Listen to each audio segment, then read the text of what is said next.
Okay. Good afternoon.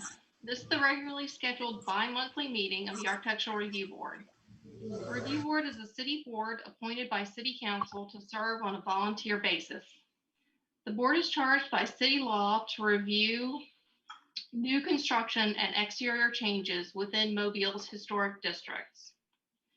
Due to the necessity of following CDC guidance and local and state orders, this meeting is being conducted remotely, and the public may follow the proceedings via live stream on the city's website. Anyone wishing to address comments to the board may either send those comments in writing by email or U.S. Postal Service to the Historic Development Office, being sure to include one's name, home address, and the agenda item being addressed, or contact the Historic Development Office to be placed on the list of speakers in the Zoom meeting. Comments and requests to speak in the meeting must be received by 5 p.m. on the day before the ARB meeting to ensure consideration by the board. Staff will introduce each application to the board and briefly outline the request. At that time, the chair will convene a public hearing to review the application. All comments must be addressed to the board. After comments from the applicant, the chair will ask for comments from concerned parties. Members of the public wishing to address the board in the meeting will be admitted to the meeting from the Zoom waiting room when their item of interest is announced. The concerned parties will be introduced to the board and the applicants. After comments from the applicant and concerned parties, the board will determine the appropriate action for the request. When the item of interest is concluded, the concerned parties will be returned to the Zoom waiting room. Following the meeting, staff will generate correspondence notifying the applicant of the board's actions. Appeals of the review board concerning building issues are heard by City Council. There's a 15-day period to file the notice of appeal with the city clerk. Would the chair call the meeting to order, please? I'm calling the meeting to order. Thank you, Christine. Welcome, everybody. At this point, can we call roll just to make sure that everybody's here? Absolutely. Terry Moran?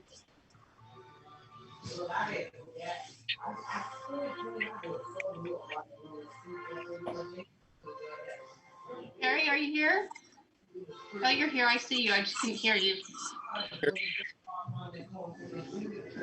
Katarina Eccles? I'm here. Kim Harden? Here. Kathleen Huffman? Here. Joseph Rodriguez? Here. Gypsy Van Antwerp? Here. Jim Wagner? Here. I will note for the chair that Ms. Van Antwerp will not be able to stay with us through the entire meeting, and Ms. Harden will be recusing herself from the 1169 Elmira Street item. Thank you. I'm aware of that. Everybody, please, if you're not talking, in relation to a topic that's being brought in, can you please put yourself on mute because there's a lot of background noise. Thank you. All right, so let's proceed to some housekeeping before we read the applications. May I ask for a motion to approve the minutes as for the previous meeting 2 weeks ago? I make a motion that we approve the last 2 weeks meeting. Thank you. Minutes, please. Second, important. All in favor? Aye. Aye. Aye. Any opposed? The motion carries. Before we proceed to the mid-month approval, may I ask one of the board members to read the motion to accept all agenda items? This is Jim Wagner. I move that the Architectural Review Board find that all agenda items listed for March 17th, 2021 Architectural Review Board meeting be adopted as necessary for the performance of the ARB's essential minimum functions. Thank you very much, Jim. All in favor? Aye. Aye. Any opposed? The motion carries. The final motion is the one to approve the mid-month as written by staff. I went through them one more time, and there's still a lot of roofing going on, but everything seemed to be okay. If everybody's okay with it, can I have a motion to approve them as written? This is Jim Wagoner. I move that the mid-months be approved. Thank you. Second, Thank Joe you. Rodriguez. All in favor? Aye. Aye. Any opposed? The motion carries. So now the public portion of the meeting is open. Christine, carry on with the first reading. The subject property, 30 South Lafayette Street, is a contributing property within the Old Dolphin Way Historic District. The application under review involves the installation of wood jigsaw trim in the front-facing gable of the existing house. The guidelines state that decorative trim should not be applied to buildings on which it did not exist previously. Do not apply architectural details that were not part of the original structure. For example, decorative millwork should not be added to a building if it was not an original feature. Doing so would convey false history. Although trim does not exist currently in the front gable of the subject property, it is not known whether such trim existed previously. Trim similar to that proposed by this application exists in the front-facing gables of the properties at 32 and 34 South Lafayette Street. According to the National Register nomination for the Old Dolphin Way districts, these properties also were constructed circa 1900. In addition to age, they are similar to the subject property in size, architectural style, and building materials. Therefore, it is not unreasonable that the subject property would have trim similar to the trim seen at 32 and 34 South Lafayette Street. Because it is not known whether the subject property originally had gable trim, but similar nearby properties include such trim, adding jigsaw trim to the front-facing gable of the subject property would not necessarily convey a false sense of history or contravene the guidelines. Staff recommendation. Based on section B above, staff believes the proposed installation of trim in the front-facing gable would not impair the architectural or historic character of the subject property or the surrounding district. Staff recommends approval of the application. Thank you, Christine. Who's here to represent this application? Mr. Rivera is here. That's me, James Oh, Avera. hi, welcome. Thank you.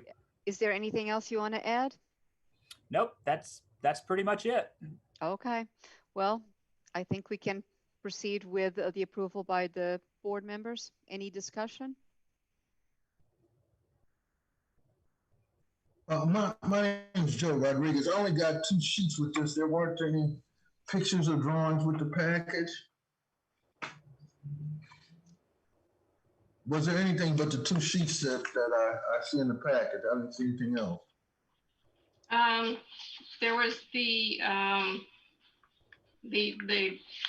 drawings of the proposed trim and photographs of the property. Okay, that it didn't seem to come with the package, but I'll just use what's on screen. Yes, And all we're talking about is just putting the sled in at the gable ends, right? And the sled profile is listed. That's all you're talking about putting in, right? Yes, sir. Yes. Okay.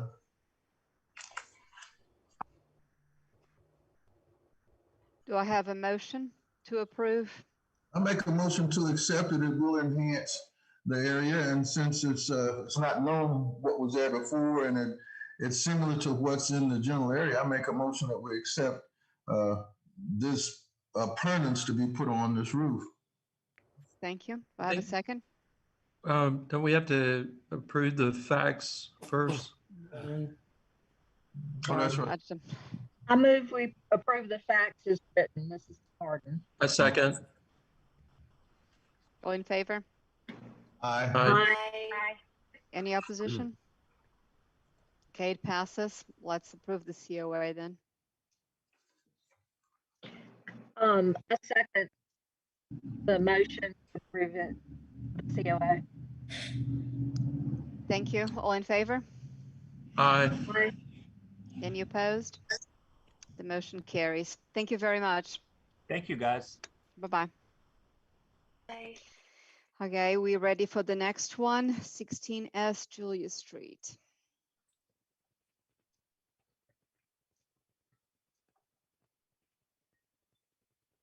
Christine, you muted. My apologies. This application concerns the demolition of a two-story multifamily residential structure that is a contributing property in the Old Dolphin Way Historic District. The property suffered severe damage in a fire, including roof collapse, and is considered a total loss by the property owner's insurance company. Applications for certificates of appropriateness for the demolition of structures within historic districts must be considered in light of the significance of the structure in question, the condition of the structure, whether the structure is the last remaining positive example of its kind in the neighborhood, county, or region, the impact of demolition on surrounding structures, and the future utilization of the site. The subject building is a contributing structure within the Old Dolphin Way Historic District. The main mass of the structure, constructed circa 1925, is a square brick apartment building. The rear gabled two-story addition was constructed at an unknown date prior to 1952. The building is in poor condition, having suffered a devastating fire a few months ago. In addition to the roof collapse, many windows were broken out. The original rear brick wall is crumbling in at least two places at the roof line on the west elevation, and the interior suffered extensive smoke and water damage. The structural integrity of the interior is questionable. The apartment building is one of dozens constructed in Midtown in the 1920s and 1930s. The building type and style are not unusual, nor is it the last remaining of its type and style in the district, county, or region. The demolition of this property would have a significant visual impact on neighboring structures, though necessary due to the heavy toll of the fire. The impact on neighboring properties and the neighborhood would be mitigated, however, by the owner's plans to construct a new multifamily structure in keeping with the historic appearance of the street and district. The proposed future use of the site would be a new multifamily residential structure. The applicant has submitted a proposed east elevation and would return to the ARB for approval of a certificate of appropriateness to construct the building when plans are further developed. Staff recommendation. Based on section B above, staff believes the proposed demolition would not impair the architectural or historic character of the surrounding district. Staff recommends approval of the application.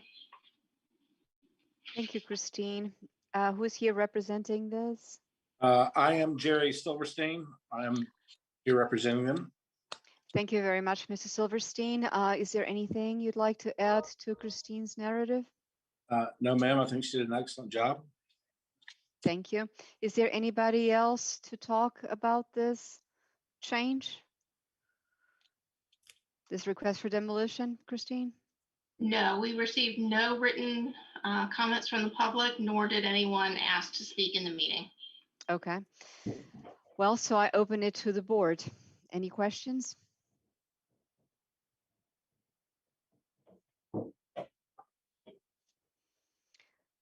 I have a couple. Based on the drawings that were submitted, the materials is it going to be the same thing? So brick and architectural shingle?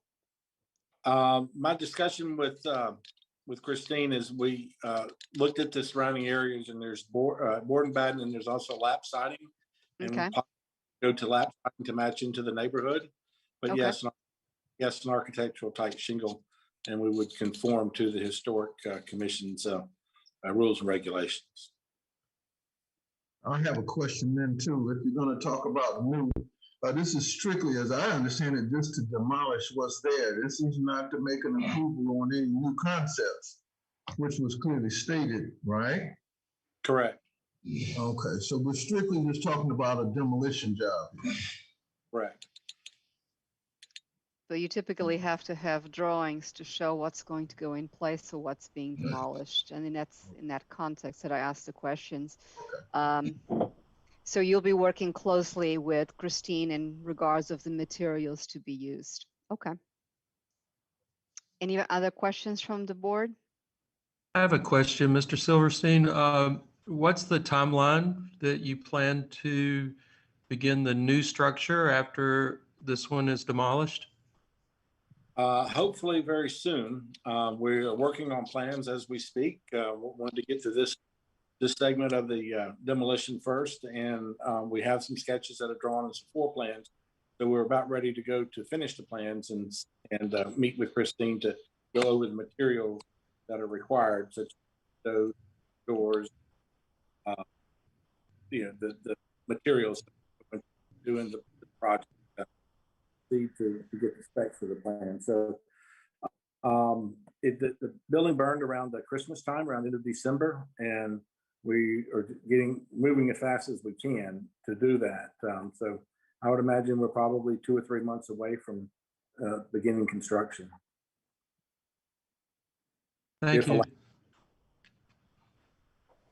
Any other questions? Can we find the facts then? This is Jim Wagner. I move that we find the facts as submitted by the staff in this application. Thank you, Jim. Thank you, Andre. All in favor? Aye. Aye. Any opposed? The motion carries. Can I have a motion to for the COA?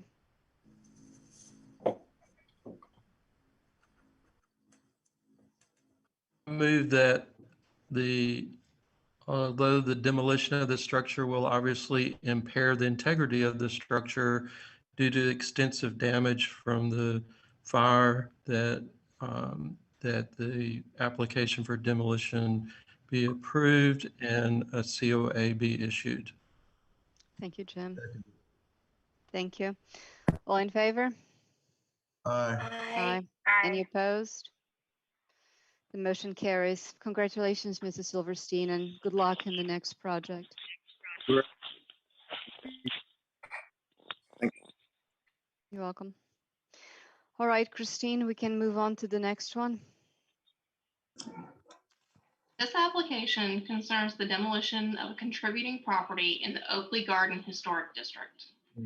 The shotgun type house is in poor condition and has been determined to be a public nuisance by the Municipal Enforcement Department.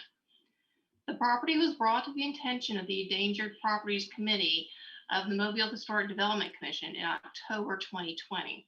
The committee declined to advocate for the property based on its condition. Applications for certificates of appropriateness for the demolition of structures within historic districts must be considered in light of the significance of the structure in question, the condition of the structure, whether the structure is the last remaining positive example of its kind in the neighborhood, county, or region, the impact of demolition on surrounding structures, and the future utilization of the site. The subject building is a contributing structure within the Oakley Garden Historic District. The shotgun type house is rectangular in shape with an integral front porch featuring decorative jigsaw and bracket trim. The property is in poor condition, as borne out by municipal enforcement determining that the property is a nuisance to the public. In addition to obvious sill decay and the loss of lap siding, which reveals the original vertical siding, a tree is resting atop the building. The property has suffered neglect over at least the last 10 years, though it was described in the 2011 staff report as having been inherited in derelict condition. The lack of regular maintenance has had deleterious effects upon the structure. Shotgun type houses have played a significant role in the development of many neighborhoods in Mobile, including Oakley. And this specific building is a rare surviving example of a shotgun sheathed in vertical board siding, as this type of siding was more commonly seen in Alabama's rural regions rather than in Mobile, a more sophisticated port city. This property may not be a last remaining of its type or style in the district, county, or region, but it is a rare extant example of the use of vertical board siding on a shotgun in Mobile. The demolition of this structure would have a significant impact on neighboring structures and the neighborhood, as it would leave an empty lot in place of an occupied lot for an undetermined period of time. Furthermore, the subject property is the oldest remaining building on the north side of Elmira Street in this block. The house to the west was constructed in the 1990s, and the apartment building to the east appears to date to the 1940s. Historic aerial photos from 1955 and 1967 show the rest of the street front emptied of buildings between those dates. The proposed future use of the site would be a new construction single-family residence as proposed in 2011. Staff recommendation. Based on section B above, staff believes the proposed demolition would impair the architectural and historic character of the subject property and the surrounding district. Staff recommends tabling the demolition request in order to entertain options for relocating the structure. Thank you, Christine. Who is here to represent this application? Can you hear me? My name is Jimmy Todd. Yes, I can. Welcome to the meeting. Is there anything you'd like to add to Christine's narrative?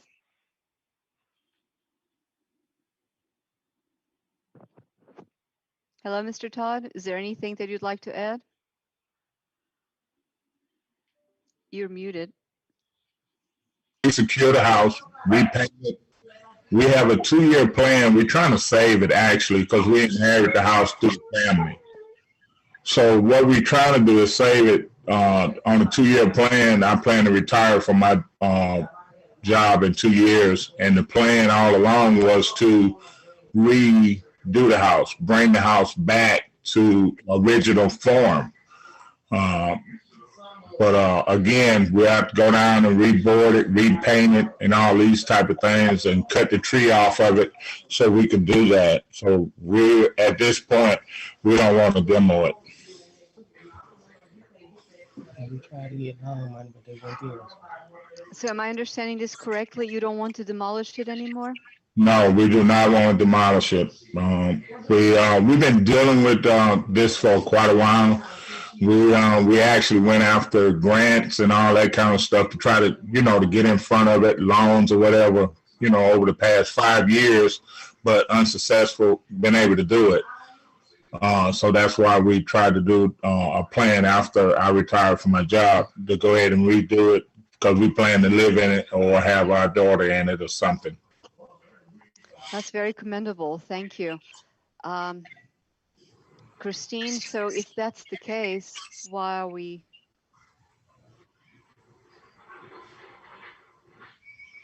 Why are we here? Well, because the demolition demolition application was received by our office. I also have, the gentleman is not in the meeting, but I have heard from another property owner in Oakley who, if Mr. Todd changes his mind and does not want to keep the structure on the property, is interested in moving the structure to another location that would likely be in Old Dolphin Way, not in Oakley. Okay, so do we need to table this and discuss it later, or is there anything that needs to take place right now?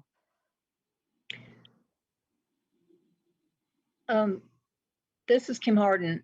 I was wondering if we, if the owner is the sole, I think he said it was in an estate or multiple ownership. And we have had an issue where different owners were contacted to make sure that everyone was in agreement with the owner that made the application to the city. So I guess that would be one question is this in multiple ownership and is everyone trying to do this? It sounded like that was the case. And the other would be that if so, maybe this just needs to be withdrawn as the demolition by the applicant, or the information in the staff report amended to show that they are working to make repairs and we'll resubmit to the board. That seems viable. Thank you, Kim. Hey, I lost you there. I'm sorry. I heard the last part. I'm sorry. Mr. Todd, I guess the question was, are you the sole owner of this structure, or do you share it with other people that will have a say? No. It's me and my wife, the sole owner of this property. This property was inherited through her family, the James family, and this is our property only. Nobody else has anything or any liens or anything. It's ours. Okay. Well, in that case, I guess we'll just table it for the time being. We have a lot of other applications today, and I don't think there's anything we can discuss regarding this unless any other board member has any other feedback. I would just Well, ask, my only thought is that rather than tabling it, since the application is strictly for demolition, Mr. Todd, as the applicant, since you no longer want to demolish this structure, and we applaud your efforts for trying to make a plan to renovate it, that the best course of action rather than tabling it is simply to withdraw the application. Okay, that'll be just fine with me. Christine, is that okay? Considering the other feedback? Absolutely. Okay, well, perfect then. Well, thank you, Mr. Todd. And thank you, and thank you, Miss Christine. You're welcome. All just right. had another comment that I'm not sure if this has been cited by municipal enforcement, but if so, if you could go ahead and have conversations with them and get a building permit to show that you have to get approval from historic development, but also to get a building permit just showing that you're going to secure the property again with windows and doors and that. Okay, I sure will. Is should there be a revocation of this demolition period? Like you said, or is this going to stay on the table? Records now for us, huh? You broke up a little bit. Oh, I'm sorry. I'm like Jim Wagner. Shouldn't this be just revoked and removed rather than just tabled? No, I'm in agreement. I just wanted to make sure that, all the paperwork that was submitted was in line with what was stated at the meeting. So if that is the case, I think we can just dismiss it and move on to the next one. Okay.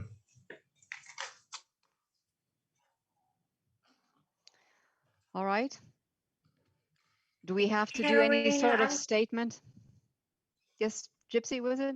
Who was it?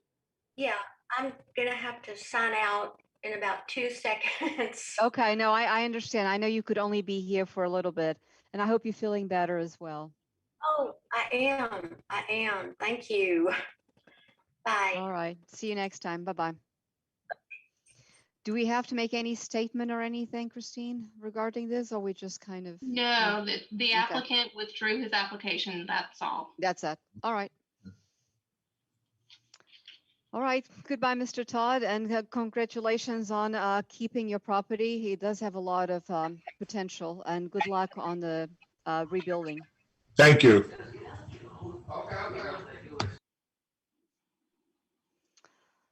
So the next property is on Bay Avenue, Christine.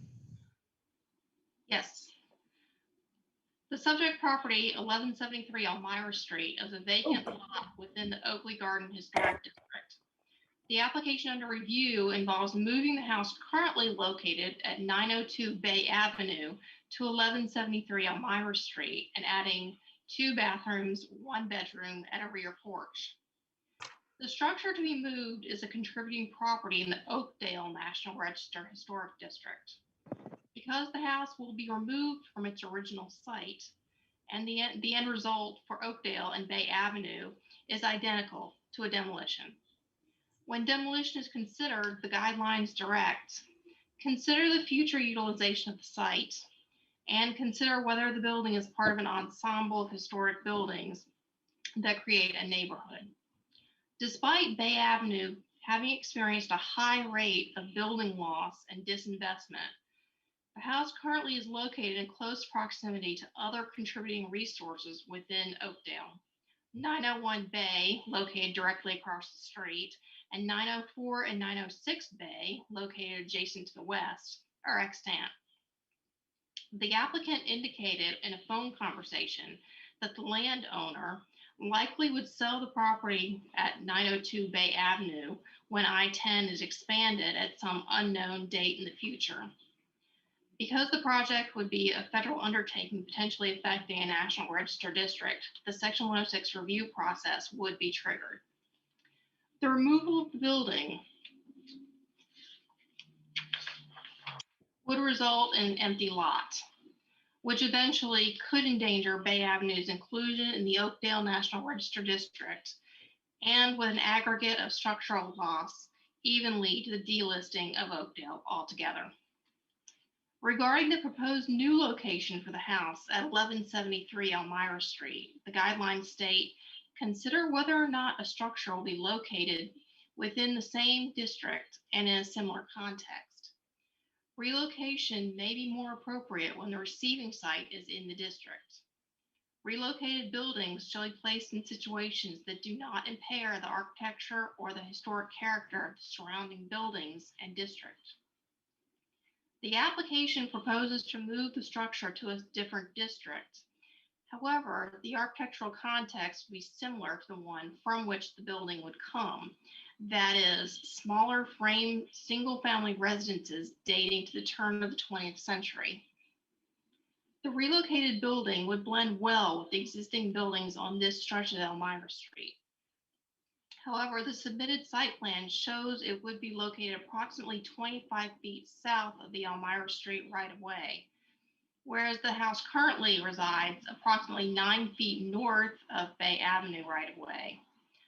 Further, existing houses on the east and west, to the east and west of the lot at 1173 Elmira Street are located between 12 and 20 feet south of the Elmira Street right-of-way. Therefore, the relocated building would neither be situated similarly on the Elmira Street lot to its situation on Bay Avenue, nor similarly to nearby residences on Elmira Street, and would not be in conformance with the guidelines, which encourage that relocated buildings maintain their general placement and orientation on the new site so as to maintain the architectural and historic character of the streetscape and district. The guidelines also offer instruction on designing compatible additions to existing historic structures, stating that additions should be similar in massing and scale to the original structure. The proposed addition will have a footprint of approximately 451 square feet, and the existing structure comprises approximately 1,225 square feet per the city's GIS.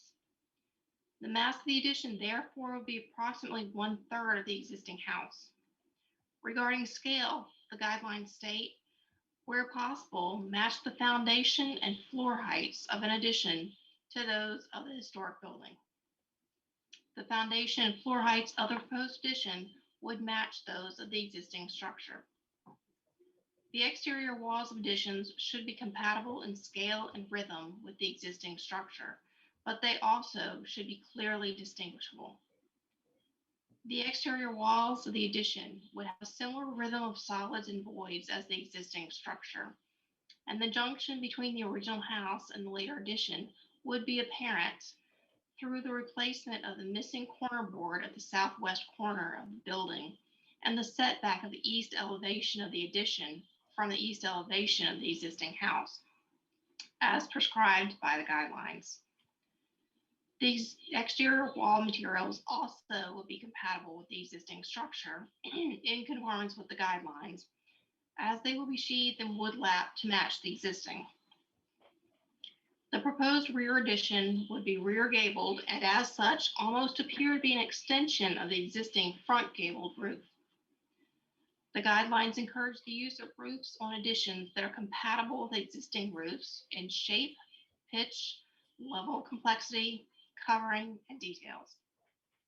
Appearing as an extension of the existing roof, The roof of the addition would match the existing in all of these elements. The guidelines further instruct that the roofs of additions should remain subordinate to the existing historic buildings in the district.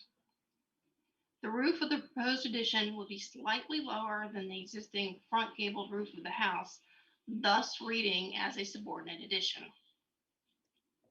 The doors and doorways of additions should be compatible with the existing structure and district in material, appearance, and scale.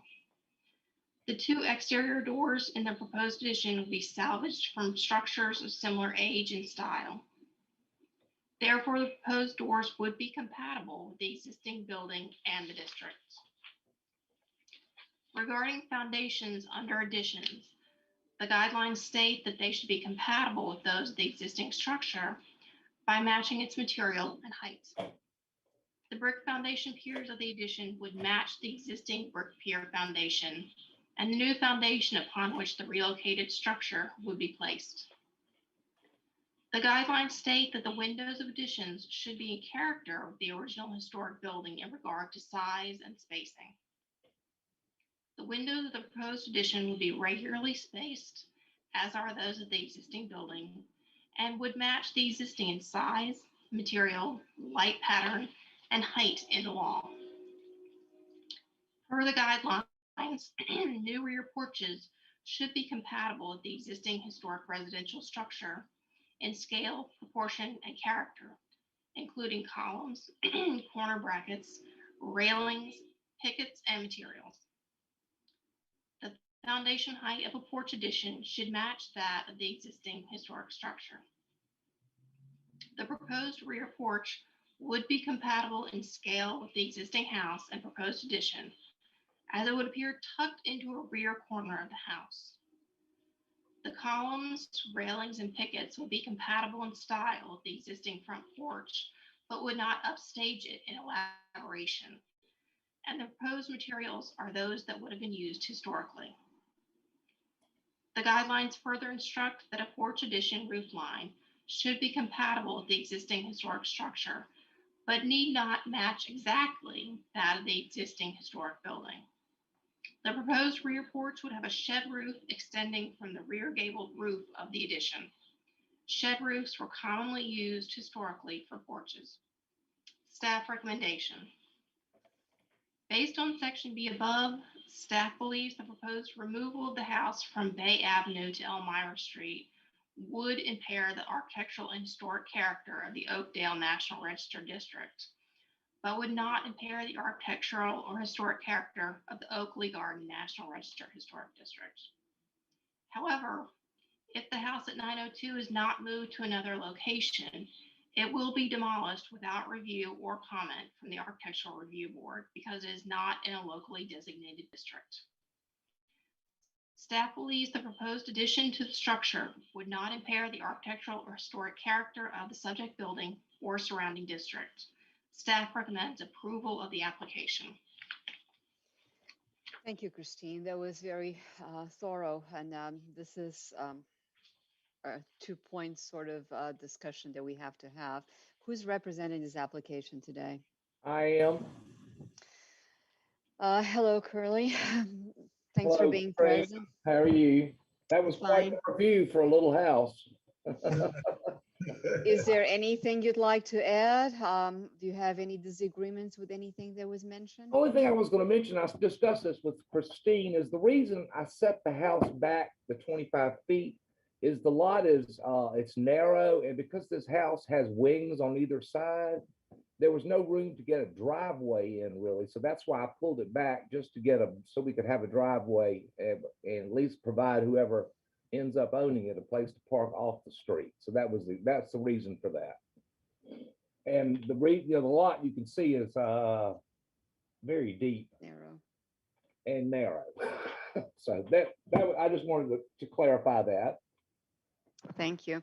Is anybody else present to talk about this application? Christine?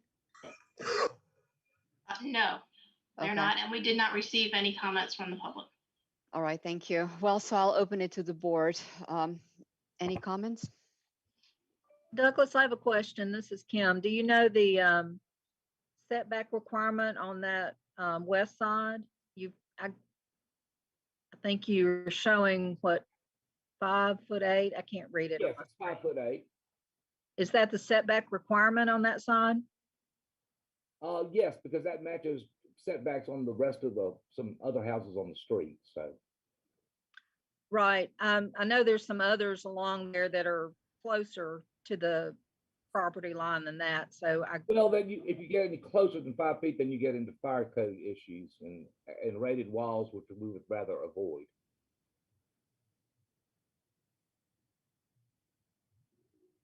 so the distance to the next house on that west side would put you in that issue. Yeah.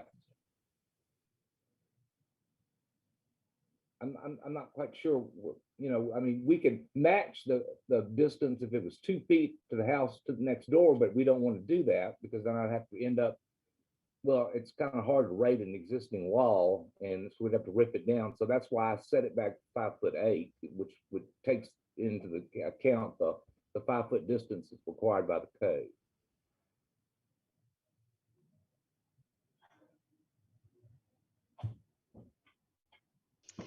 It was mentioned that if the house was not going to be moved, it would be demolished. What is the basis for that? That was my understanding from the owner that the property, since it is adjacent to the interstate, was going to be used for a commercial building.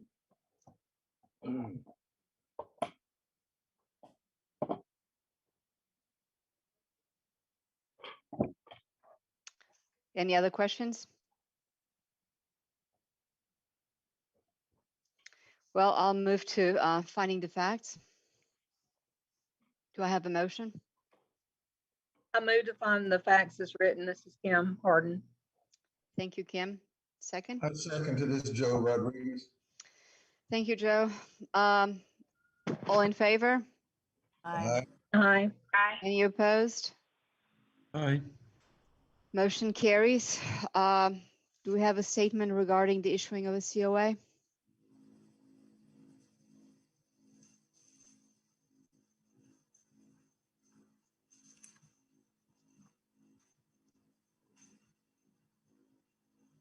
Anybody?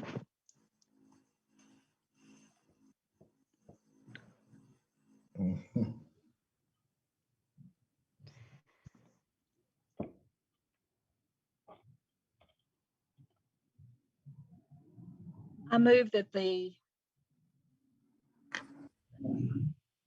Where's the relocation of this property to Elmira Street does not impair the current character of the house of the Oakley Garden District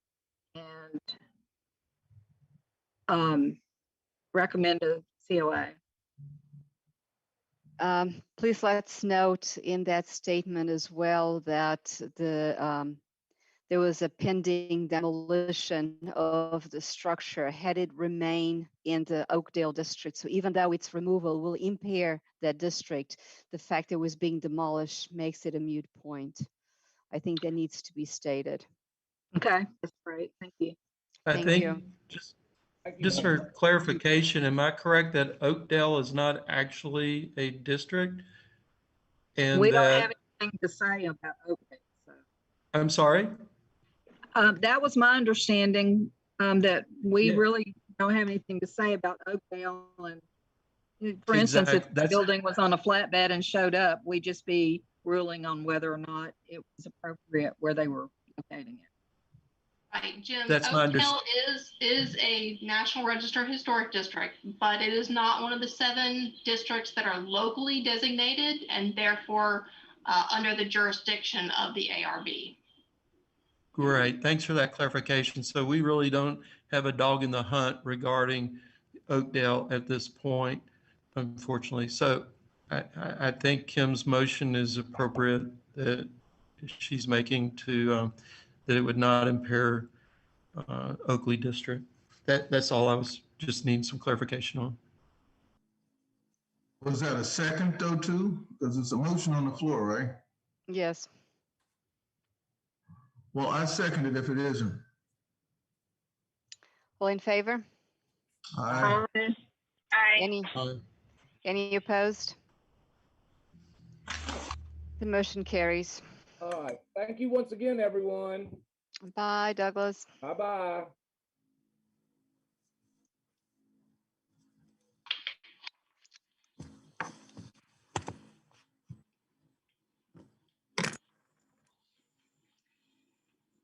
This application concerns the painting of the brick exterior of a residential structure that is non-contributing property in the Church Street East Historic District. The property was completed in 1998 at the Architectural Review Board paid close attention to the appearance of the brick veneer of the proposed building, as evidenced by the board's approval of specific bricks in 1994 and 1997. In regard to non-historic residential structures, the guidelines instruct that the visual impact of an alteration to an exterior building wall of a non-historic structure on the character of the overall district should be minimized. No other residential building nearby in the district has a painted brick exterior. The two brick houses to the west of the subject property on the south side of the same block are unpainted. The three brick houses on the south side of the Slava in the next block to the east are unpainted.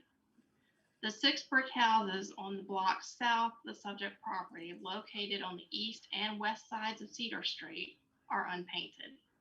Except for 515 Monroe Street, none of the brick houses in the block of Cedar Street north of the subject property have painted brick.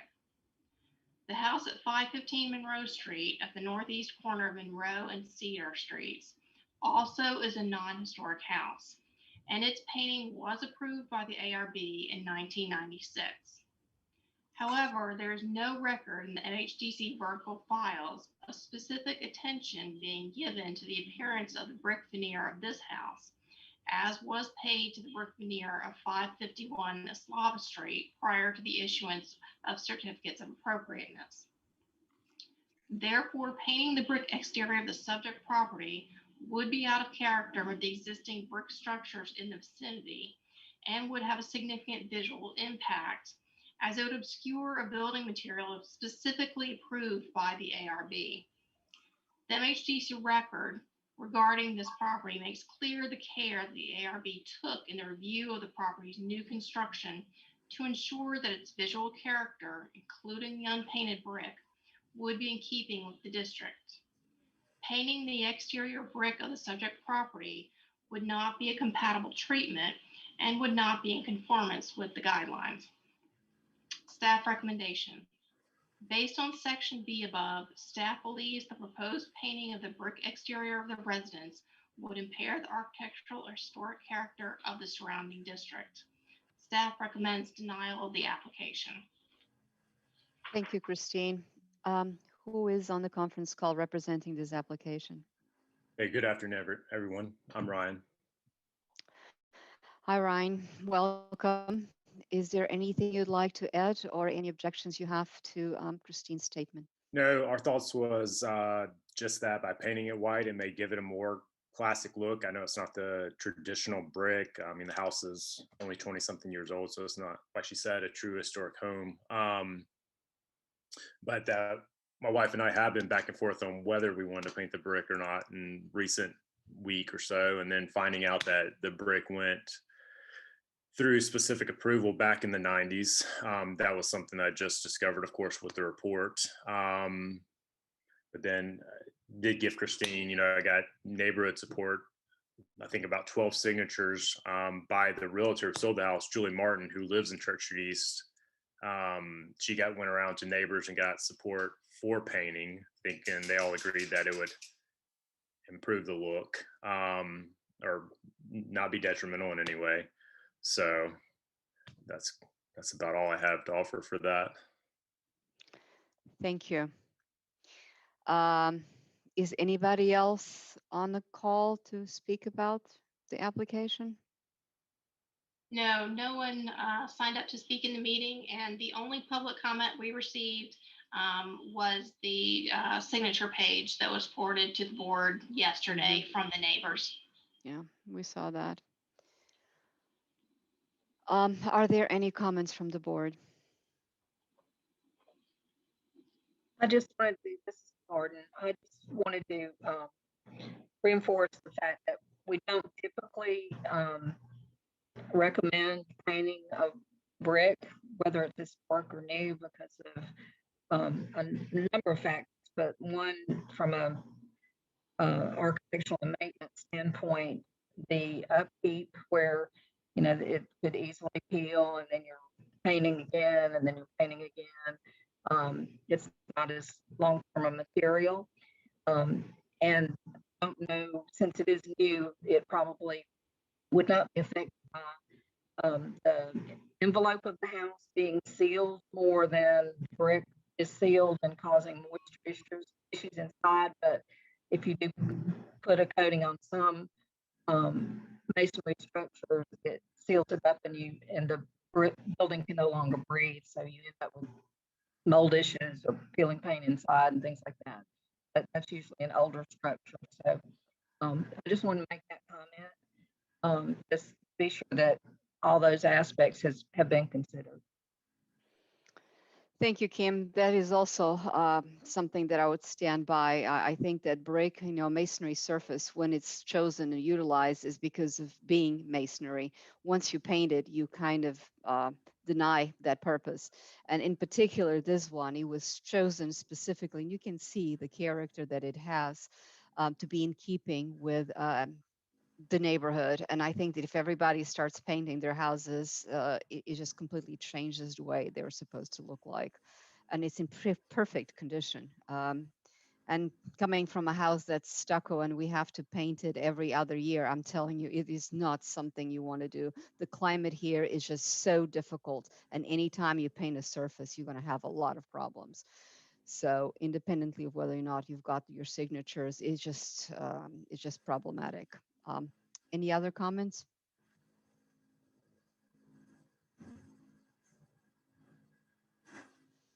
Are we just going to move to finding the facts and doing a voting? All right. Let's find the facts as written by staff. I find facts as written by staff. This is Harden. Thank you, Kim. Second. Thank you, Jim. All in favor? Aye. Aye. Aye. Any opposed? The motion carries. What about the finding of impairment and issuing of the COA? May I have a statement, a motion?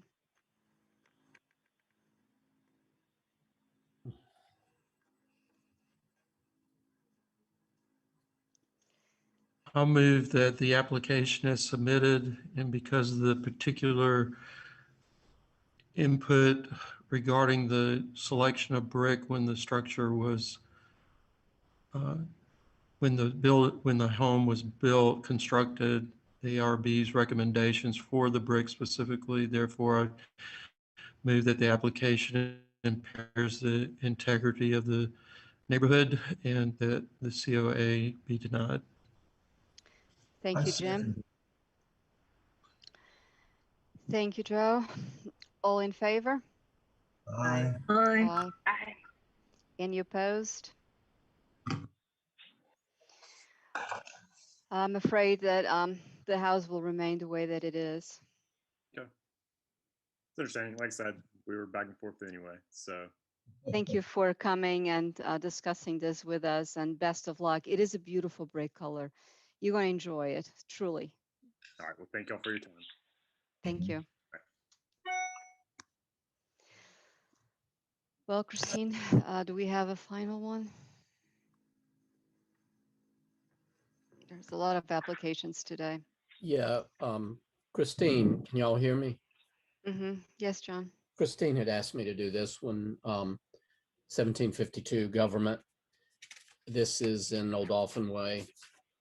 And it's a great house. It's a nice Mediterranean revival house. But what we're talking about is not the main house, but rather this two-story garage, stucco on frame in the back. The applicants intend to construct a building of similar scale on the footprint of this at a later date. So once again, we're not looking at a new proposal, but but rather to demolish this with intentions. Applications for certificates of appropriateness for demolition of structures within historic district must be considered in the light of the significance of the structure in question, the condition, whether the structure is the last remaining positive example of its kind in the neighborhood, county, or region, impact of demolition on surrounding structures, and of course, future utilization of the site.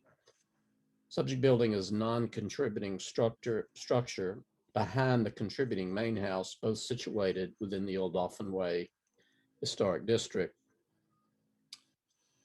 The two-story garage in question, dating from the 1920s, is a typical ancillary building found throughout Mobile's historic districts and was not well constructed, as well constructed as the main house, as evidenced by the fact that the first floor of the main house survived a devastating fire. The garage is in poor condition, as borne out by photographs and site inspection. In addition to obvious sill decay, there's significant rot, termite, and water damage throughout the interior of the structure, despite significant work to the structure by the current owners, including added framing, several termite treatments, and reshoring the roof framing. Staff recommendation based on section B above, staff believes the proposed demolition of the two-story garage guest house would not impair the architectural or historic character of the subject property or the surrounding district. Staff recommends approval of the application. Thank you, John. Who is in the conference call to represent his application? Hello. I'm here, Elizabeth Petra. I'm the owner. Hi, welcome. I was having trouble unmuting. I'm here. That's fine. Is there anything you'd like to add to John's narrative? Well, this is my family home. We've been here. My dad bought it in '47, and we've lived here all of our lives. But it is my husband and I took possession of the house. We inherited the house about 5 years ago, and we have tried, as he said, to fix things, to shore things up, and then the termites came, and it is just really obvious that it's not going to work. It breaks my heart to have to tear down something that is original. However, we are in the process of making plans to put something even better up, and I know it will be wonderful. So that's Thank you. Anybody else on the call to speak about this application? Christine? John? No? No. Yeah. All right, so I'll open it to the board. The only thing I would like to mention is typically in Midtown or any of our historic districts, if you have a residential structure such as this one with an ancillary back structure already in existence that has a function of, that you can use it for a secondary residence, you can do so. But if you demolish it and bring something back, then, that's not going to be the case. So I just want to mention that. There will be a limited usage for the new structure, whereas the original structure had more uses. well. If I might just say that what we wanted to do was to use it for what it's been used for, which was storage. I think originally it was probably a quarters for people who worked for the homeowners. That was way before our time. It was here when we bought the house. I've checked into that, but we would like to have an extra bedroom or like a guest apartment up there. Christine, correct me if I'm wrong. I don't think that use can be. I think the only way that would be possible is if the property is currently zoned for multifamily. If it's not currently zoned, as you said, if it's there and existing, that could be used. But if you tear this down, and if the property is not zoned for multifamily, then you'd probably have to seek a rezoning of the property to allow for that. Whether or not that would be approved is outside the jurisdiction of this board, but I believe that's the only way you'd be able to do it if you tear the structure down and try to build another one with a guest apartment or something like that. Thank you, This Jim. property That's my is zoned understanding. R3. This property is zoned R3, which is multifamily residential, I believe. Okay. It would be Right. permitted to have an apartment. Well, All great. right. So if the zoning, Thank if the you. zoning is already there, then you would be in good shape if that's the current zoning. Thank you. Thank you, Christine. I didn't know. I just wanted to make sure you're aware of that because I know a lot of people, when they try to put something back, sometimes you cannot put the same thing back for those reasons. Perfect Right. then. I have a question. Yes, Joe? I Mr. heard the owners, I know this house and I love it. It's like a compound. I love both of those houses. Did I understand that you want to try to rebuild it as is? Because this is just, I love, this is my favorite house in Mobile. Well, thank you. Rebuild it as is that what you asked me? Yes, yes. The supporting structure kind of really adds to the main house. In fact, the steps and all of that, I really, this is one of my favorites. And I hate to see it torn down and gone forever. Is it your plan to? Well, just so that you know, I mean, we whatever we put back there, we have done a little research. We've drawn up a couple of pictures. We have not gotten an architect involved at this point. Obviously, it's a little premature, but we are going to put something that's nice back there. We're not going to put a shed. It's going to be in keeping with the area. It's going to be in keeping with the style of the main house. And obviously that would have to all be approved by the boards as well. But we want it to be right. I mean, it's not going to be, it will be much prettier, trust me, than what's there now. Okay. Well, shall we go to finding the facts as written by staff? I make a motion that we find facts as written by the staff. Thank you, Joe. A Do I have second. Thank you, Jim. All in favor? Aye. Aye. Aye. Any opposition? Motion carries. Do I have a statement regarding the issuing of a COA?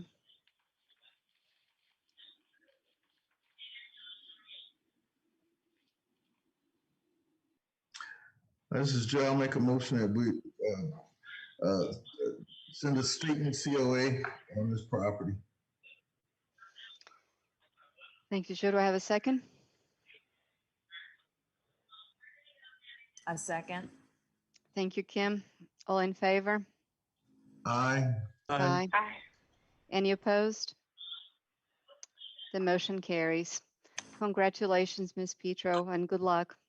Thank you very much for your time. I appreciate it. All right. Next one.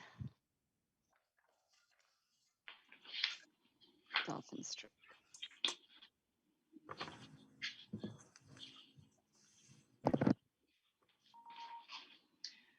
The subject property, 1255 Dolphin Street, is a contributing property within the Old Dolphin Lake Historic District.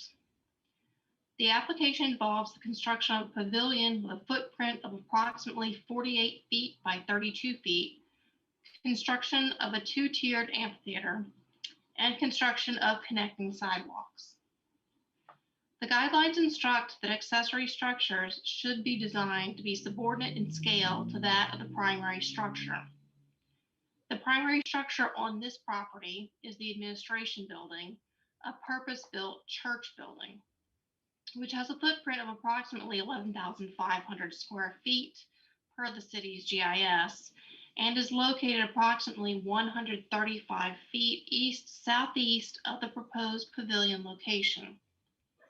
The footprint of the proposed pavilion would be less than 15% of the administration building's footprint, and the scale would have a far lower roof line. Therefore, the pavilion would be subordinate in scale to the administration building.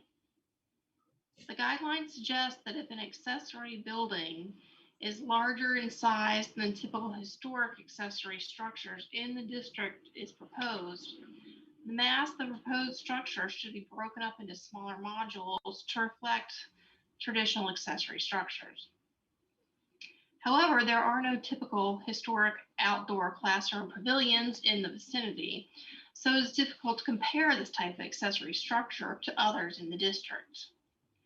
The proposed pavilion would be placed west-northwest of the administration building.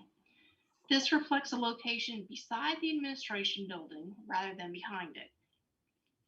The guidelines state that accessory structures are traditionally located at the rear of the lot.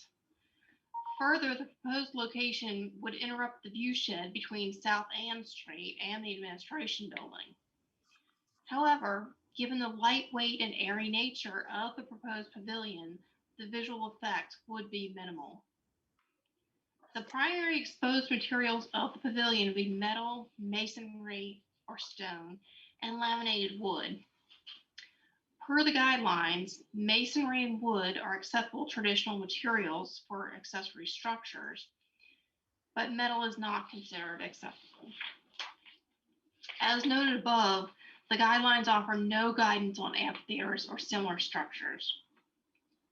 Regarding walkways, the guidelines instruct that new sidewalks should be compatible with existing sidewalks in the district using traditional materials if possible. A more traditional material than the proposed cement would be concrete with large visible aggregate. However, because the walkways would be interior to the property, the material likely would not be especially visible from the public right-of-way. Staff recommendation. Based on section B above, staff believes the proposed pavilion, amphitheater, and walkways would not impair the architectural or historic character of the subject property or the surrounding district. Staff recommends approval of the application. Thank you, Christine. Mr. Zito, you representing this application? Yes. All right, welcome. Thank Is there anything you'd like to add? I don't think so. I think the report kind of summed it up and recommended approval. So one minor adjustment is the plan, the drawing that you're looking at more correctly represents the layout than the color rendering at the bottom, because a couple little adjustments were made at the end that we didn't get time to adjust the rendering. So yeah, that plan of the amphitheater and the pavilion is the one we intend to use, which is less sidewalks and such. Yeah, looks like it. Thank you. Is anybody else here to speak about this application? No?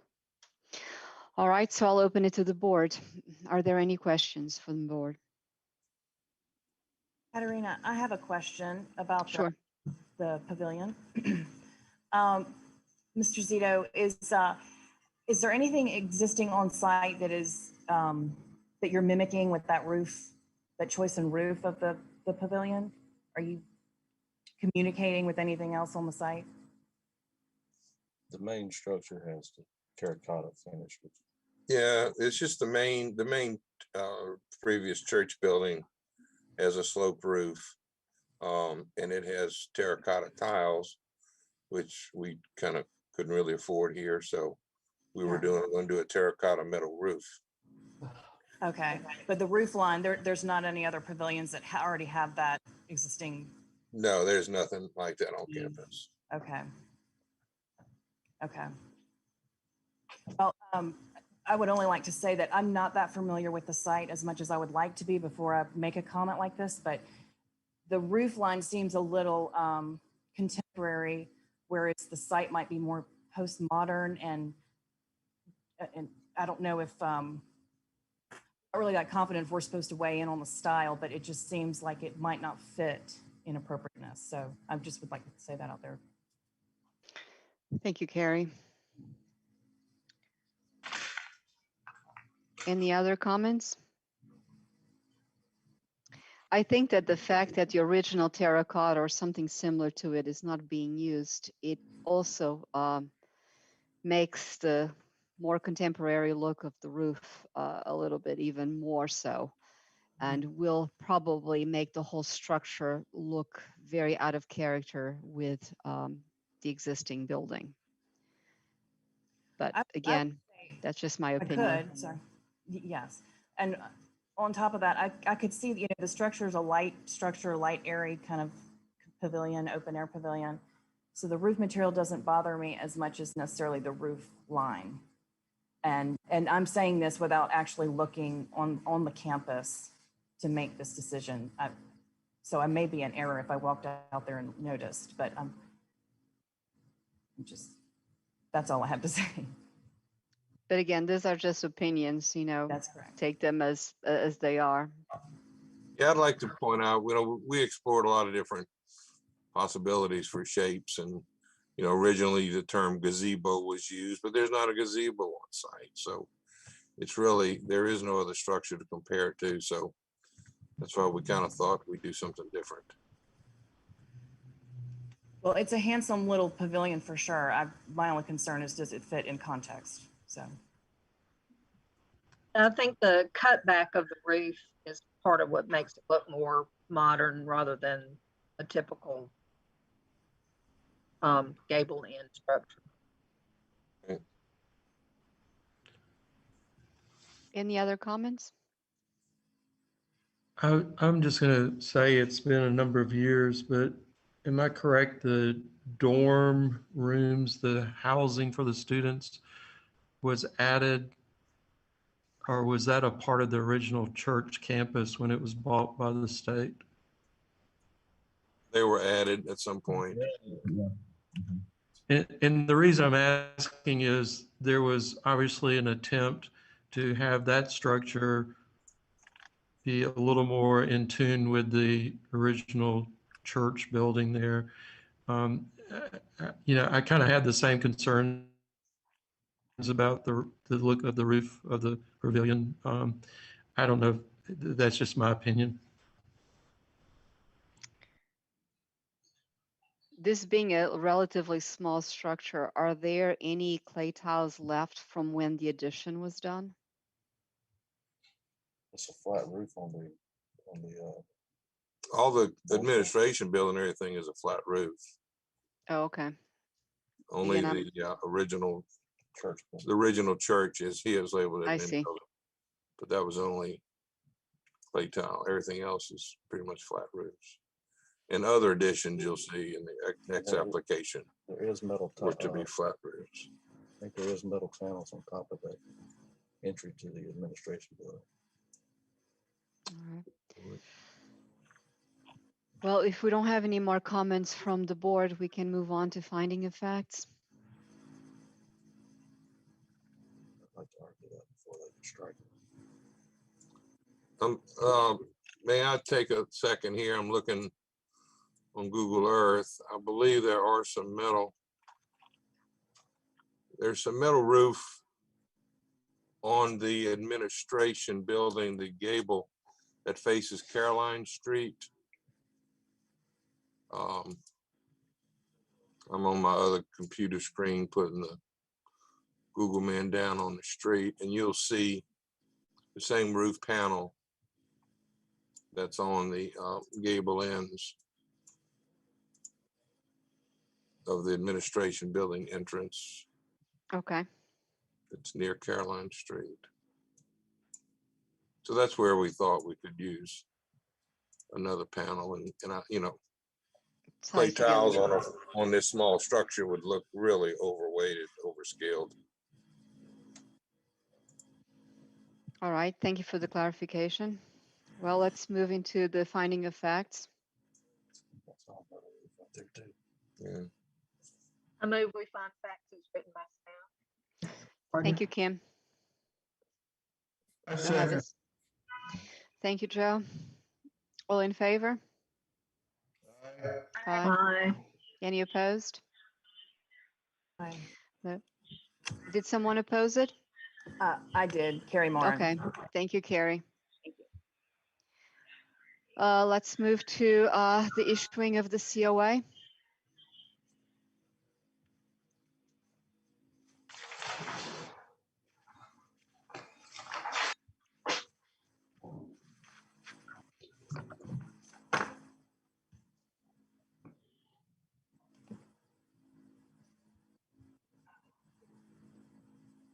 Anybody?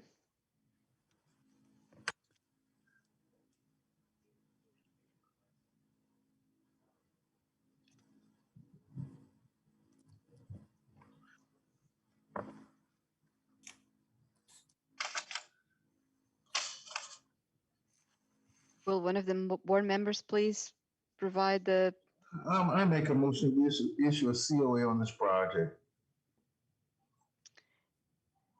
thank you, Joe. Do I have a second? Kim Harden, I second. Thank you, Kim. How many people approve the application? Aye. How many people are against the application? Aye. Aye. Aye. Aye.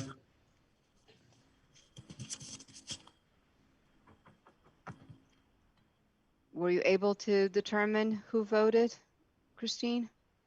Or do we need to do it again?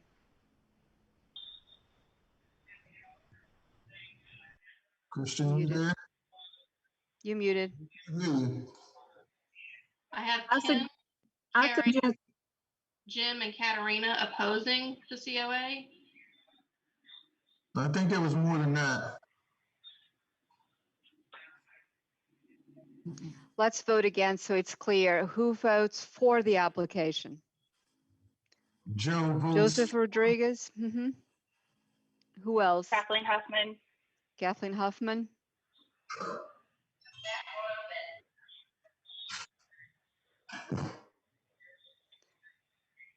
All right, and Kim, right? Kim, you voted for the application originally? I voted against. Against it, okay. So you have 2 votes for and the remaining against.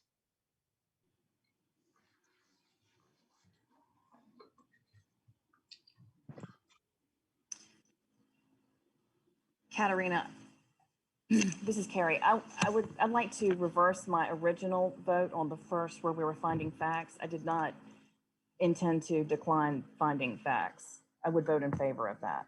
I apologize for that error. No, it's easy enough to do Okay. that. Thank you for clarifying it. All right, so we're all set. I'm sorry, Mr. Zito. It seems like you're gonna have to reapply with a different design. Okay,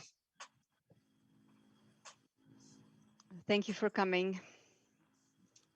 He's y'all sticking for around for the having next us. application. He has 2. Oh, okay. I'm sorry, I didn't realize that.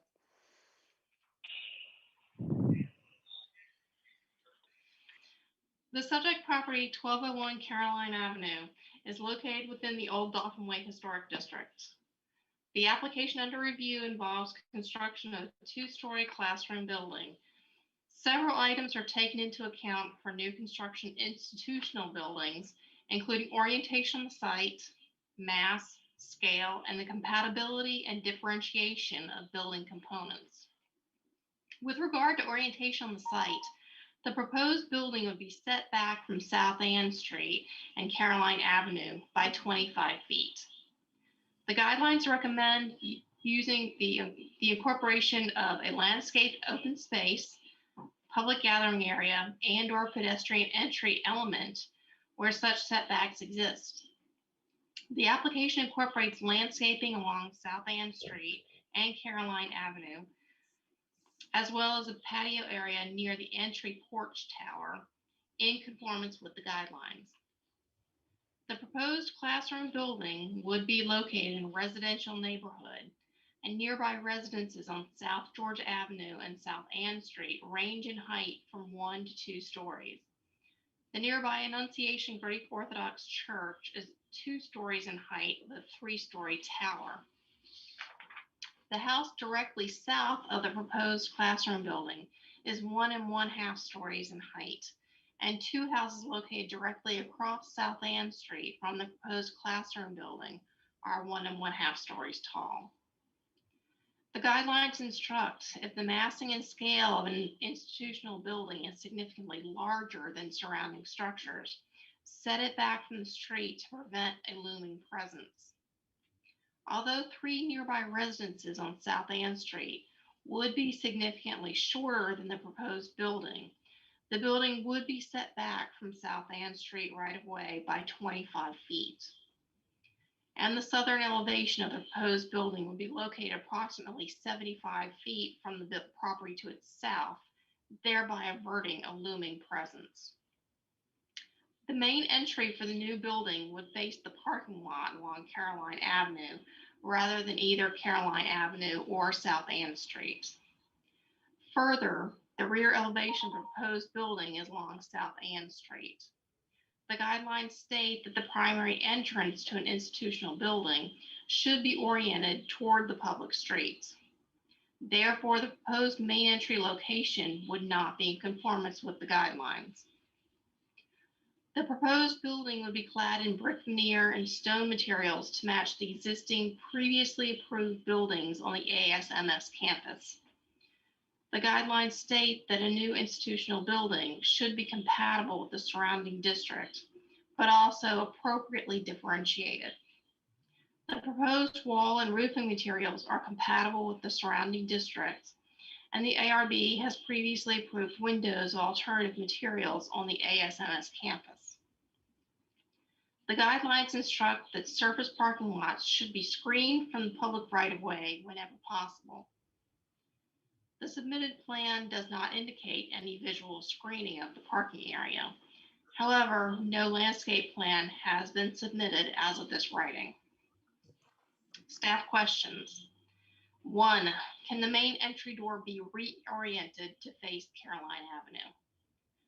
2, can the west elevation be modified to appear less like a rear elevation facing South Ann Street? Staff recommendation.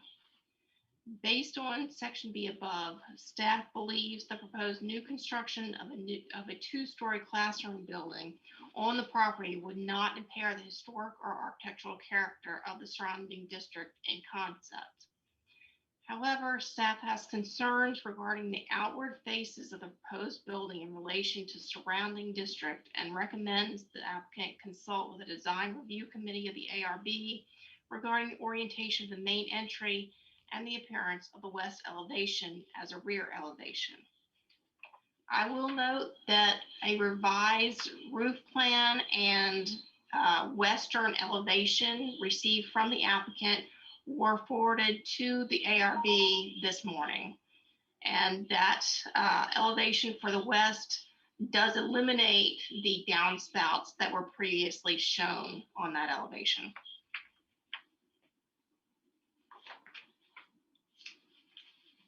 Thank you, Christine. Mr. Zito, is there anything you'd like to add to the staff's reading of your application? I hope we kind of settled some of the concern about the Ann Street elevation appearing as a rear elevation. Now it appears the same as the rest elevations. It's similar materials to other buildings on the campus and windows that are laid out in relationship to the classrooms and labs and all those good things. With regard to the orientation of the entrance is oriented toward the main student circulation. It's a classroom building. It's not a grocery store or some other building that needs a prominent corner entrance. The entrance is placed in a functional location to be more close to the academic areas of the campus, the dormitories and that sort of thing, the direction from which everyone will be coming. And that also keeps it keeps a little more private as students are crossing the street, crossing the Caroline to get into the entrance. There's a lot more traffic on Ann Street and they're not being viewed. People aren't riding them down Ann Street watching what's going on. It's intentionally is reversed from facing Ann Street so that it's functional to the campus. And we believe it provides a little bit more security to the students rather than walking so close to a busy street that runs halfway through the city. Okay, thank you. And again, so there isn't anybody from the neighborhood that has any sort of comments regarding this application, correct, Christine? I did speak to a couple of folks, but no one submitted written comments, no. Okay, thank you. Well, the massing of the building, for me, it's very different from the original and even from the additions that were done through the years. It looks a little bit more like a commercial building than it does like an institutional building. But again, this is based on one's opinion. The windows in particular, even the additional financial building or administrative building had mullions. These ones don't have anything. They're extremely reflective. They look a little bit out of place. I just feel like it's a very large building and it's taking away from the original beautiful church that's on campus. I don't think they speak together, but that's again, just my opinion. Anybody else from the board? This is Joe Rodriguez too, and I kind of feel, and I can understand why, you know, you want to keep it an interior type of concept, but it also is part of Mobile, and it's kind of like turning its back on Ann Street, and there's no vegetation or anything to break up that long expanse of building too. So it's a little harsh for the people that go up and down Ann Street or have to circulate. I do realize you want security, but it's just so abrupt for the other people on the other side of the building. You know, that's like my opinion too. Mr. Rodriguez, this is Mitch Peters. I'm working more closely with the school designing this building. There will be vegetation and landscaping down the Ann Street side and on the prominent corner of the Caroline Avenue and Ann Street to pay homage to Edward O. Wilson, who the building is being named after, who's a pioneer in biophilic design. Those plans are under development, and so they will be it will be a lot less obtrusive to the eye once all that is done. Well, and also there's existing oak trees along Ann Street, along our side of Ann Street. They're not in the best of condition, but we're aware that we'll be discussing that with the landscape department. We have a landscape architect, Jim Crow, on board. He'll be discussing that with the appropriate people at the city to decide if those existing oak trees are capable of staying or would they be replaced. And if they are replaced, we're going to be under the landscape requirements of the city anyway to put a heritage tree every, what, 25, 30 feet or whatever. Actually, we're not under, because it's a state project, we're not bound to the guidelines. Yeah, but we're on, yeah. We would pretty much abide by the city landscape regulations. We do intend to landscape that side of the building. We just didn't have any way to show it as of yet. I can promise you it's not going to be just grass for that 20 or 25 feet for the length of the building. It's a very large area. My understanding is that there are residences across Ann Street from this new building. And I'm just wondering if there's been, I know there's no one here to speak to it, but I think one of the things that we need to look at is how an addition to the neighborhood affects those that are already in the neighborhood, as well as what the addition does in regard to the campus for the school. And there's two elements here. My concern is how it affects the neighborhood, the historic neighborhood. So I'm sorry. No, go ahead. I didn't want to interrupt you. I'd like to point out, I understand that you can't compare a two-story masonry structure to the houses across the street, but it does blend in with the other buildings on campus. There are tall, they're flat roofs. We've got similar materials. I understand the concern of the original church. The original church, you know, maybe you see the top of the roof from this end of the campus, but the original church currently is buried amongst other buildings all the way around it that, you know, have some relationship to it in the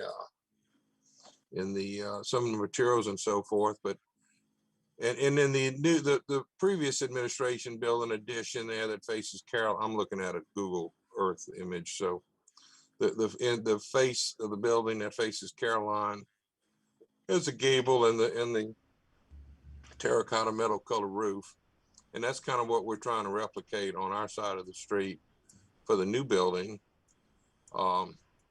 We did weigh pushing the building up against the other side of the site, but that to have that building right in people's backyards as opposed to across the full right of way of Ann Street, across two layers of oak trees. There's oak trees on both sides of Ann Street. There'll be whatever it is, 20, 25 feet of landscape area between the sidewalk and the building. So we felt the building was better centered between the neighbors who are on Georgia Avenue and the ones across the street on Ann. So the building's kind of centered between all of that. So we did consider what the neighbors across the street are. And again, it's 25 feet back from the street. And it's very similar in massing to the other buildings on campus. The dormitory, the other science buildings, or I don't really see hardly any difference in those. Grant, there are some mullions. This is the dormitory, right, Mitch? Yeah. The dormitory building looks like it has operable windows. Well, that has vertical mullions in it, so I mean that could be a consideration. But other than that, that's a four-story.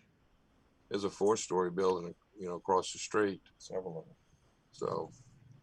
Yeah, they all have gable roofs, though, and anyway, the only gable roofs, the church and the entrance, which we have a gable roof on our entrance. So.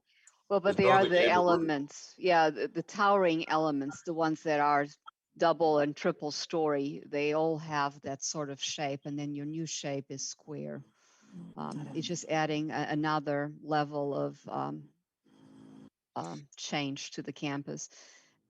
I just wanted to say too, kind of along the same lines, Katerina, that looking at this picture that I'm on the screen right now with the entryway into what I believe is the walkway to the administrative buildings across from the site for this proposed construction, that just the pitch of that and everything is so much more consistent than this rendering. If you'll go back to the rendering of the proposed building, I mean, I'm not trying to be critical, but to me, this almost looks like an entrance to a drugstore. The squareness of it, the boxiness of it, and so forth. I'm not an architect, and I didn't sleep at a Holiday Inn last night either, so I don't pretend to be one. But this is what it looks like to me. And then I have a question for the staff, and that's regarding the symbols and the signage sort of issues that are on this. Do we have indication that all that's within the permitted size for such lettering and emblems and such on the buildings within the historic district? We have not received any applications for the signage at this time, so I'm not sure of the dimensions of the signage or the logos. The ASMS logo on the two sides of the porch tower do look like they exceed the permitted sign areas in historic districts, but I don't know that for certain. But this is a state-owned property. Within a historic district. And so that, I appreciate the fact that it's a state-owned building or property, but it's within a historic district, and we'd still have to abide by the sign regulations within the district. Can we come back to the site plan? I didn't mean to cut anybody off, but this is probably something you've considered, or it may not fit this way, but to be honest, if you just turned the building 90 degrees and split it up to the parking area, you'd be online with the axis of your entry facing Caroline and on with the adjacent property building across the street. Just seems like that would be less impact on the neighborhood to have only one short elevation on Georgia Avenue than a long unrelieved elevation on Ann. So just a question.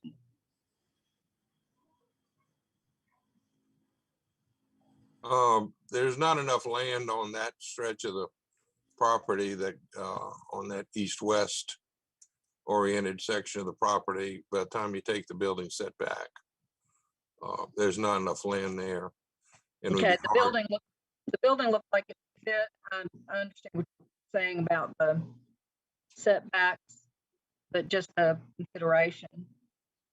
Was there ever a consideration to put it in a different location? I mean, you mentioned. There was, but the building was designed from the inside out.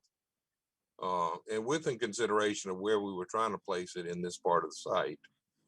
But again, we looked at it going on the other end, and it just, there's no way for it to fit there.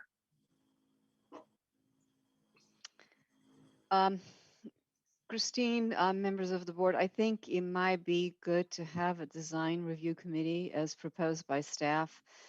This is kind of new to all of us. We voted on your previous application and then didn't really go your way. I think it might be best very quickly to table this, meet, discuss all of the things we're discussing right now. We've had a lot of applications today, and I think that just looking at them, I have 2 monitors, but even then I'm having a little bit of trouble, locating everything, and there's a lot missing.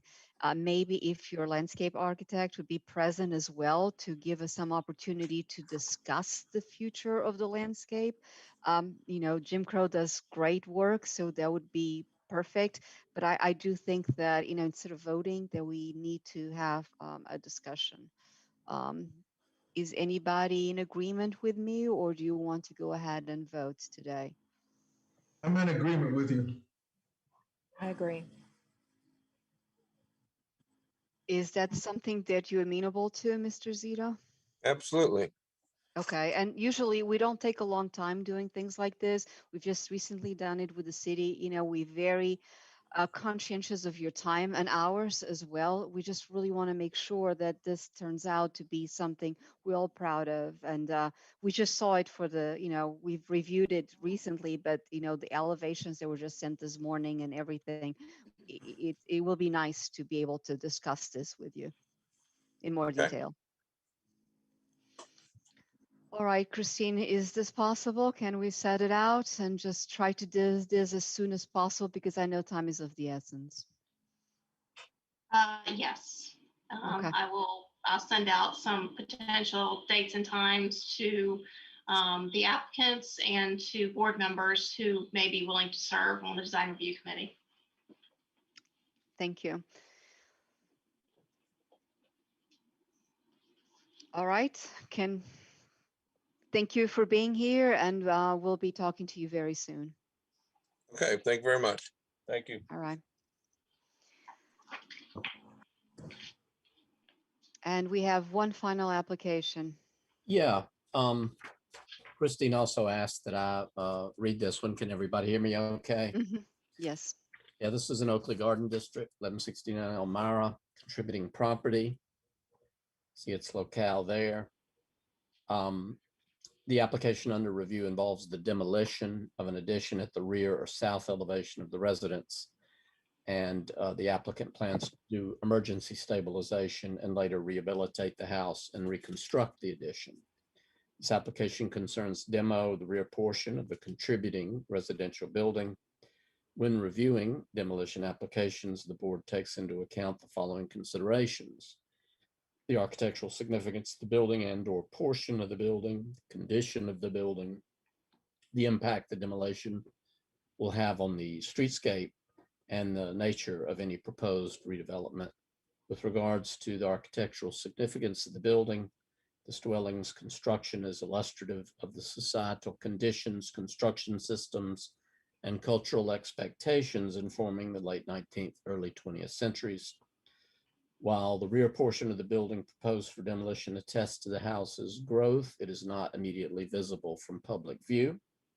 The original core and most architecturally significant portions of the building will be stabilized and ultimately rehabilitated. The condition of the subject building is an extreme instance of demolition by neglect. The proposal up for review follows up the earlier efforts to protect the building. According to correspondence in a vertical file, Devereux Bemis made efforts to safeguard the building as far back as 2005. Kerry Kamanis, somewhat later than that, continued those efforts, and the intervening years have been accompanied by lack of maintenance and advanced decay. From foundation to roof, structural and cosmetic deterioration is readily apparent. The addition is in such poor condition it cannot feasibly be saved. If granted demolition approval for the rear portion of the dwelling, public view would remain essentially the same. Only the oblique views from the northeast and to a lesser degree northwest would be impacted. The former is more pronounced on account of the loss of the adjacent building to the east, while the latter is difficult to experience for the reason of the location of the house to the west.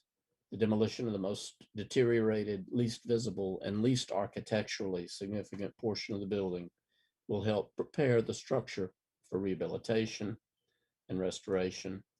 The demolished portion will be reconstructed at a later date. Staff recommendation based on section B above, staff believe demolition of the rear addition would not impair or adversely impact the architectural historical character of the subject property or surrounding district. Recommend approval of the application. Thank you, John. Kim, you're representing this application? The owner is okay. available for that. All right. And where is the owner? Yes, I'm on audio. Oh, only. okay. Well, welcome to the meeting. Mr. Thank you. Hartman, is it? Yes. All right. Is there anything you'd like to add? I would just like to, in addition to getting permission to do the demolition of that portion, I would like to get approval to start doing in-kind repairs to the original structure, as noted in the plans. I don't know if I could do that.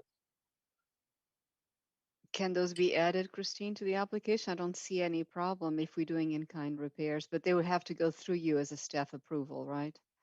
Right, it would be a separate application. This is strictly an application for demolition. However, in-kind repairs and restoration are items that can be approved administratively and don't need to go through the ARB. Okay, thank you. I'll open for any questions from the board.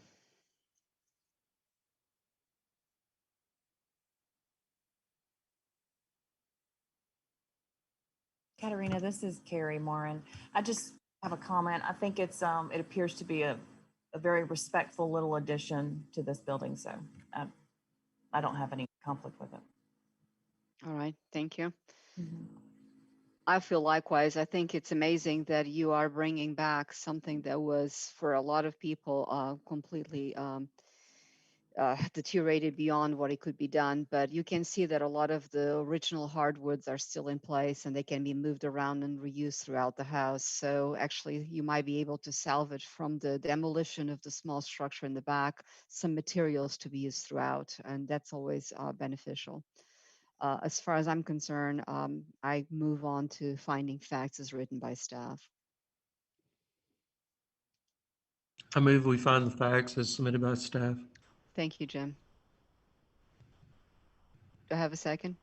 I second. This is Joe Rodriguez. Thank you, Joe. All in favor? Aye. Aye. Any opposed? Thank you, Kathleen. Any opposed? The motion carries. Do I have a motion for issuing a COA for this project? I move that the application to demolish this portion of the property does not impair the historic integrity of the structure nor the district, and that a COA be issued. I second Thank you, it. Jim. Thank you, Joe. All in favor? Aye. Aye. Any opposed? The motion carries. Thank you. Yeah. This was the longest meeting I've ever been in, I think. So I apologize if my level of oxygen starts getting a little bit low. I'm in the huddle room and I don't think the ventilation here is very good. Oh. All right.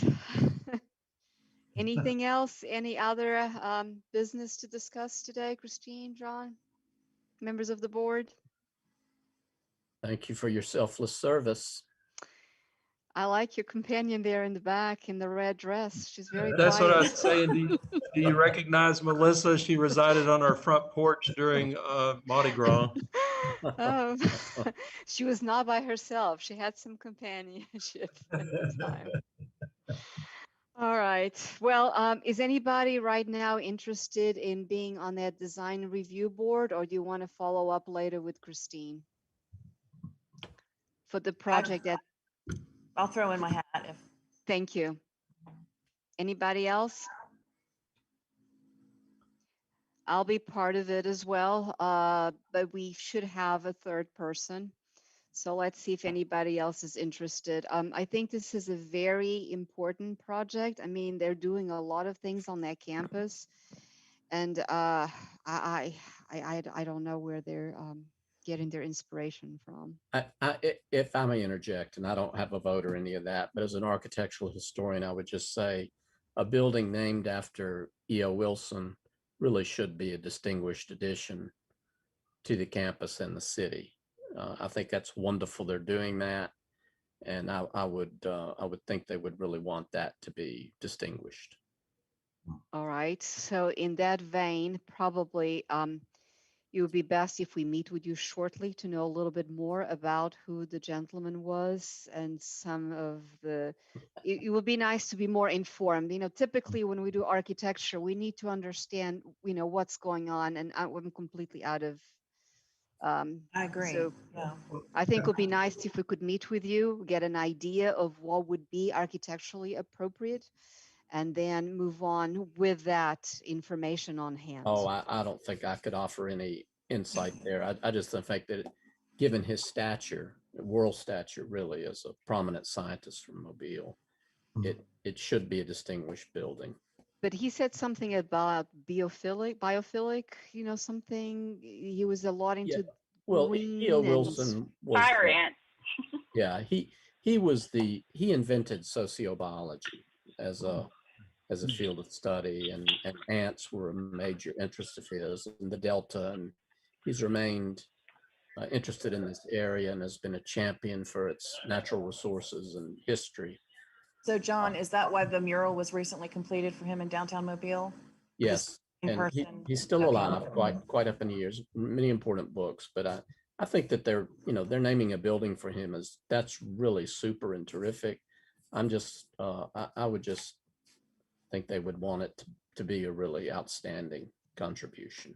It should be. The point that really that kind of gets with me is that we're kind of after the fact when we make comments and the building's already been placed, And of course, it's obvious we don't really like a lot that's going on there, and it's kind of a little bit late for us when there's been a lot of work, and that building's been placed there, and there are a lot of issues for me. I would love to see a nice building that's tastefully taking into account the environment that it's put in. And there's not much more we're going to be able to do or say unless you're going to redesign the whole thing. Yeah. What can you do? I'm saying I don't like the way it's just kind of jammed up against the street. It's not so people oriented on that side of the street. Maybe if there's a little more undulation. The facade is just kind of straight and right at you, and it's 2 stories tall, maybe even 3 when it's over. And that measured to the distance to the street and to the other residential properties just doesn't work for me. But saying something about it now is a little late, to really be honest, because that building's done. And all we can do is make some nice little comments and little flowery things, but it's a little after the fact for us now. Had it been in the real design stages, maybe we could have impacted, but all we can do is say, no, we don't like it. But I don't think that it's going to make that much difference. I understand, Joe, but I think that in many ways, if the local firms that are doing architecture and engineering realize that they'll get some pushback, they might reach out to us a little bit earlier, because they should have done that earlier. And they didn't. So they just did everything that they wanted to do, and then they came towards us with the building. And it's just, again, everybody has different tastes, but that building does not match anything on campus. Maybe some of the colors, some of the brick, but in terms of massing, it's just completely out of character with everything else that's in there. And when your campus starts with one building and then you add a little bit, it's still a small area, but then you keep adding more things, and suddenly everything that you're adding really matters, because you're taking all that space. And Well, you I have think It's a it's a- disservice to the owners of the school, or to the school itself, to not have a building that complements the language you already have established on that campus. This is a big investment, and it's not just to the city. I feel like we might be protecting the owners themselves. Agreed. And you have to look at it in in that vein. We're not just using our opinions. We are creatively coming together and coming up with a better solution. And it's bad that they've done as much as they've done, but it can be changed. It needs to be changed. Well, and I'll point out something too. John brought it up. I don't know this man, but it sounds like he was prolific. And to have his name attached to that, and then it get to be a environmental sore for people at the living level, that would probably do him more disservice with the good things he's done than to get his posterity in order. So I don't, I'm afraid. I'd be embarrassed. It looked like a Holiday Inn, like Jim Wagner said. I'm having too much to say here. I apologize. No, it's the truth. You can't change the truth, and that's why it's kind of hard to want to, get involved now. But Christine's got the right thing for us to do. She's going to protect us. Yeah. All It's an right. opportunity. No, I think it's a great opportunity for us to come together. So thank you, Carrie. Joe, you're welcome to join us. Anybody else, just let us know. I think 3 to 4 people would be good. And we'll meet with you, John, because I think it's good to know where he lived, what kind of buildings he associated with, what things constitute what he liked, in order to understand whether or not he would associate with this building. Sure. I would also hope we might get some more information from the neighborhood as far as their concern or support of the structure that they're proposing. So I don't know if anybody knows anyone along that street, but. And I wonder if they know this is going on. Right. If they really I was realize. ready to say, I live just down the road from the school, and I've not heard, when I got my package was the first I'd heard of this. So I'm not sure that Old Dolphin Way District is even aware of this proposal. So I can certainly let some folks know that they should maybe be checking in on our site, on the city website, to see what the application is, and they can respond however they want to respond. And Christine, perhaps we can send the information to the MHTC too. They do have the neighborhood meetings, and the whole board, all the commissioners should see it and see what they make of it as well. Katerina, again, if I may, my big mouth, but this is an advance too, in a way, because Paige and I met with them several years ago and walked around that whole area, and they were actually looking at purchasing adjacent properties with houses and demolishing those houses. And on South Georgia and Caroline further in, and we're very negative about the prospects of all that. So I am pleased that this is a non-demolition approach for the surrounding neighborhood. It could have been a much more destructive proposal. Okay. Thank you. All right, everybody. Unless there's anything else, we were here a long time today. Cheers. Well, all I have is water. I'm still at work. All right. All right. Bye-bye. All right. Bye-bye. Thanks, everyone. Bye. Christine, do you have a second?